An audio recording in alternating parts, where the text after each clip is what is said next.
बिहार में बीजेपी ने एलजेपी को ऑफर दिया है। सूत्रों के अनुसार एलजेपी को बीजेपी ने 27 विधानसभा की सीट और 2 एमएलसी की सीट का ऑफर किया है।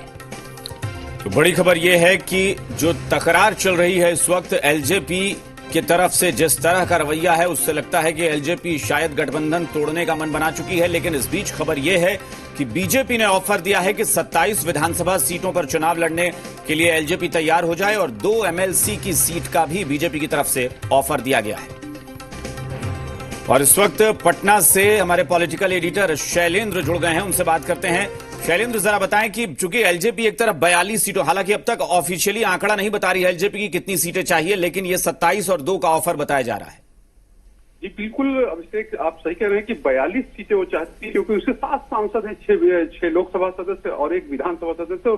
तो एक लोकसभा सदस्य जैसे कहा जाता है कि 6 सीटें होती हैं, 6 विधानसभा क्षेत्र होते, तो उसी का एक आंकड़ा लगा के 42 सीटें मांग रही थी, लेकिन 27 सीट का ऑफर दिया गया। पहले जिस तरह से बात आ रही थी 25 सीट, लेकिन 27 + 2 का जो आपने आंकड़ा बताया, और उस अब हमारे लोगों के पास वो लिस्ट भी है जो उनको सीटें दी जाएंगी। तो साफ तौर पे है कि अब जो है किस तरह से एलजेपी, क्योंकि ये सामने आ रहा था कि एलजेपी की ओर से ये ऑफर स्वीकार किया जाता है या नहीं स्वीकार किया जाता है, लेकिन एलजेपी में 2 धाड़े बने हुए हैं और ये कहा जा रहा है कि पार्टी के अंदर एक तरह से विवाद हो गया है कि उसके साथ रहा जाए कि क्या किया जाए। तो ये एक अपने आप में एक बड़ी वो है, क्योंकि कुछ सांसद हैं वो नाराज चल रहे हैं। उनका साफ तौर पर कहना है कि हम लोगों को जो एनडीए है उसके साथ रहना चाहिए।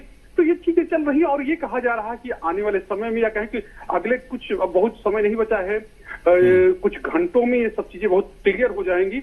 और जो सीटें हैं वो साफ तौर पे है कि एक के पास जो है गोविंदगंज की सीट है, राजू तिवारी वहां से विधायक है, वो सीट है, और तमाम सीटों के नाम है। बिस्फी की सीट है, अररिया सीट है, बहादुरगंज की सीट है, किशनगंज की सीट है, अमोर की सीट है, बलरामपुर है, मधेपुरा है, अलीनगर है, केवटी है, बरुराज है, गरखा है, परसा है, लालगंज है, राजापाकड़ है, टेघड़ा है, अलौली है। अलौली से जो पशुपत कुमार पारस लड़ते रहे हैं और लंबे समय तक विधायक रहे हैं। कहलगांव है, मनेर है, डेहरी है, ओबरा है, कुटुम्बा है, बेलागंज है, रजौली, सिकंदरा, जमुई और कटोरिया।